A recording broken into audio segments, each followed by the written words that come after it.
नमस्ते साधकों, स्वागत है आपका हठ योग में।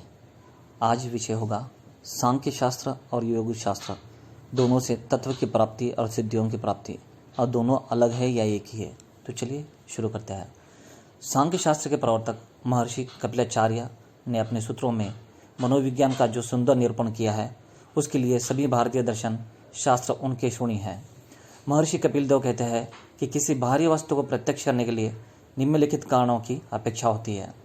पहले बाहरी विषय, दूसरे इंद्रियां, तीसरे इन दोनों से संबंधित मन, चौथे बुद्धि और पांचवे पुरुष अर्थात आत्मा। मन, बुद्धि और अहंकार की समष्टि को अंतःकरण कहते हैं। तो देखिए यहाँ पर अंतःकरण किसे कहते हैं, यहाँ पर बताया गया है। आप ध्यान से सुने और ध्यान से पढ़ें। यह चित्त की भिन्न भिन्न अवस्थाएं हैं। विचार की धारणाओं का नाम वृत्ति है।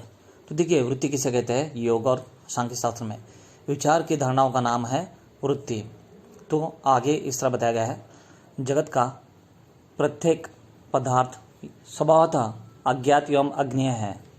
ऊपर बताए हुए कारणों के साथ संपर्क में आने पर ही उसे ज्ञेयता प्राप्त होती है, अथवा वह ज्ञान या प्रत्यक्ष का विषय होता है।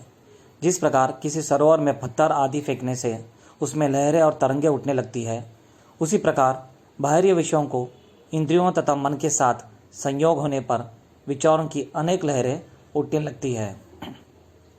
मन उन अनंत वृत्तियों तथा प्रवाहों का खजाना है जो हमारे चित्त की सूक्ष्म अवस्थाओं में सम्मिलित होते हैं, बनते हैं तथा रक्षित करते हैं। अतः जब इन वृत्तियों को व्यक्त होने का उचित अवसर मिलता है, उस समय यह लहरें बनती है।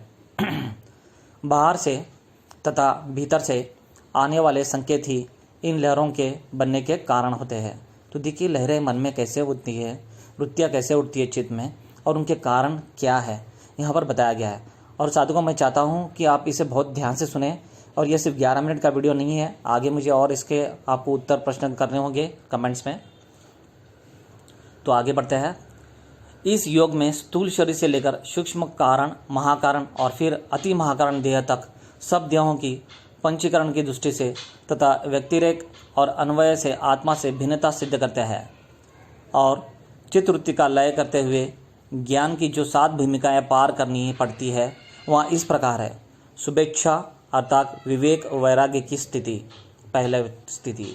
विचारना अर्थात श्रवण मनन की अवस्था, दूसरी। इन 2 भूमिकाओं को पार करने के पश्चात मुमुक्ष पद पर आता है। तनुमानसा अर्थात अनेक अर्थों में यही एक अर्थ ग्रहण करना कि पंच महाभूतात्मक देह अनित्य और आत्मा नित्य शुद्ध बुद्ध है। सत्वपति अर्थात अहम ब्रह्मास्मि, मैं ब्रह्म हूँ, इस धारणा को दृढ़ करना।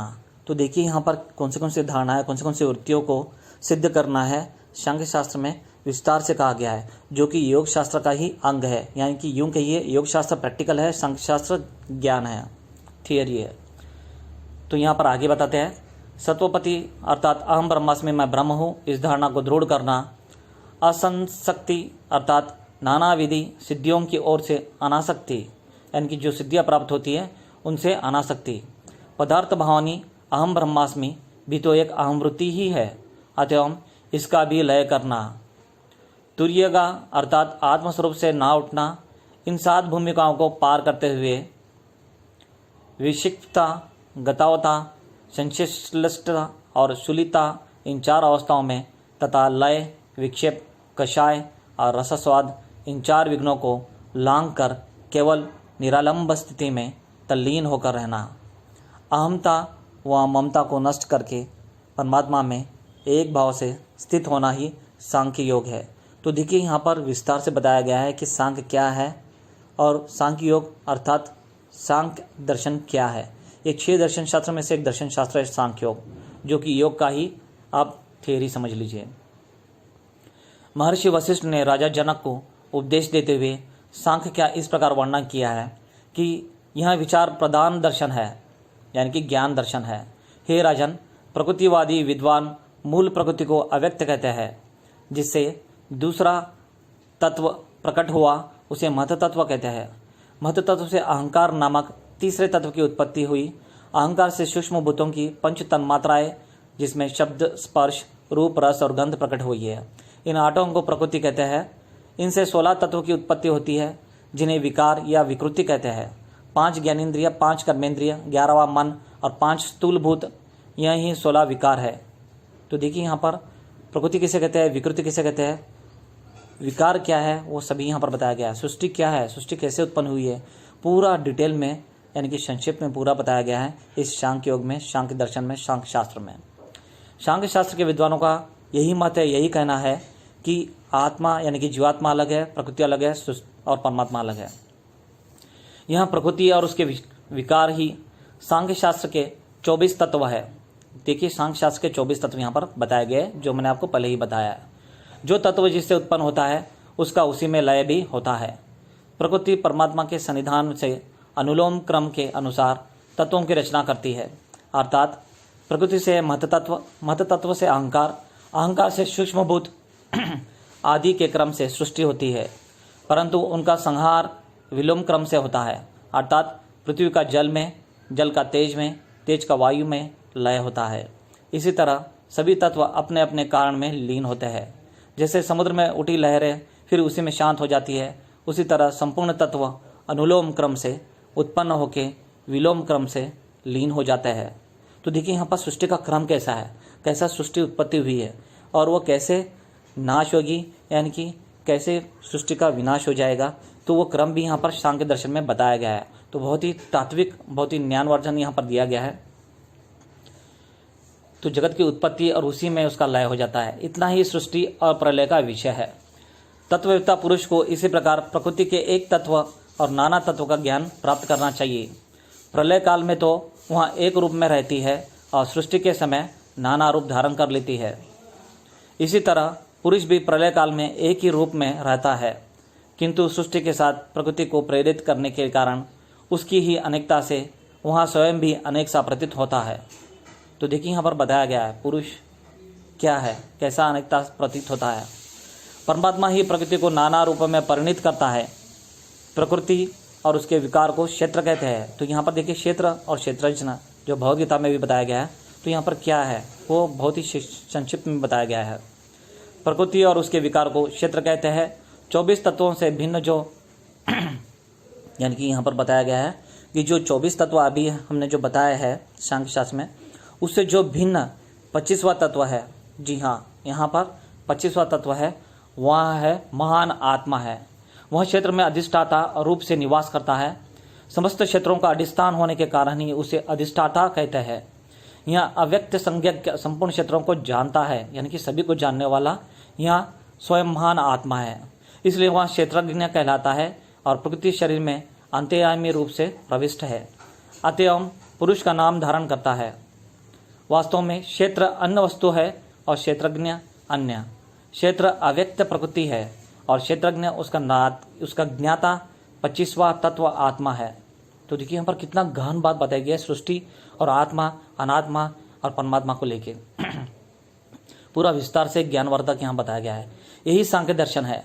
सांख्यवादी प्रकृति को ही जगत का कारण मानते हैं और इनके 24 तत्वों का यथार्थ ज्ञान प्राप्त करते हैं, फिर उससे भिन्न जो 25वां तत्व आत्मा है उसका ज्ञान प्राप्त करते हैं।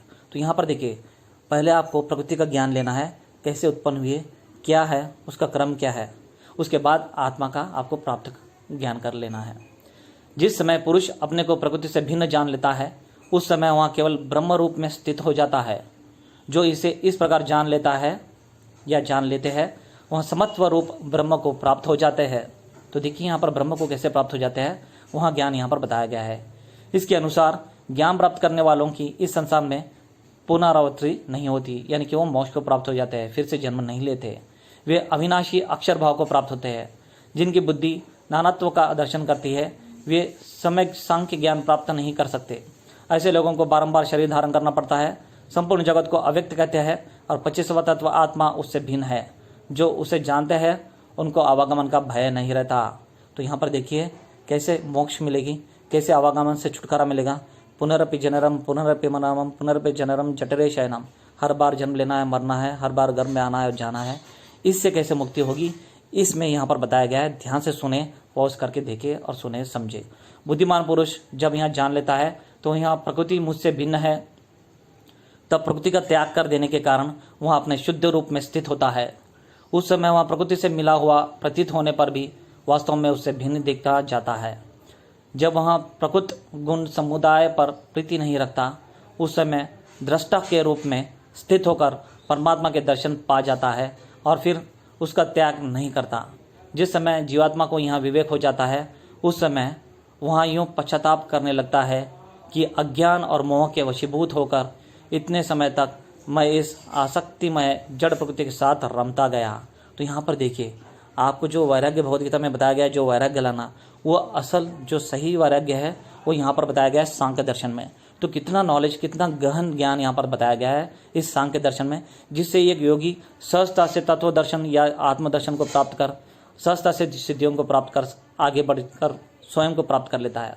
तो यहाँ पर इस तरह से बताया गया है। तो आगे यहाँ पर कुछ इस तरह से बताया गया है कि इतने समय तक मैं इस अवस्था से प्राप्त होकर रहा, यानी कि इसने इस तरह वश में कर लिया था कि मुझे आज तक ज्ञान ही ना हुआ। मैंने बड़ा धोखा खाया और उसके साथ नाना प्रकार की योनियों में भटकता फिरा। अब मैं इसकी चाल समझकर ममता और अहंकार से अलग हो गया हूँ। परमात्मा के साथ एकता होने में ही मेरा कल्याण है। हे राजन, मैंने सांख्य और योग का अलग अलग वर्णन किया है, परंतु वास्तव में दोनों एक ही है।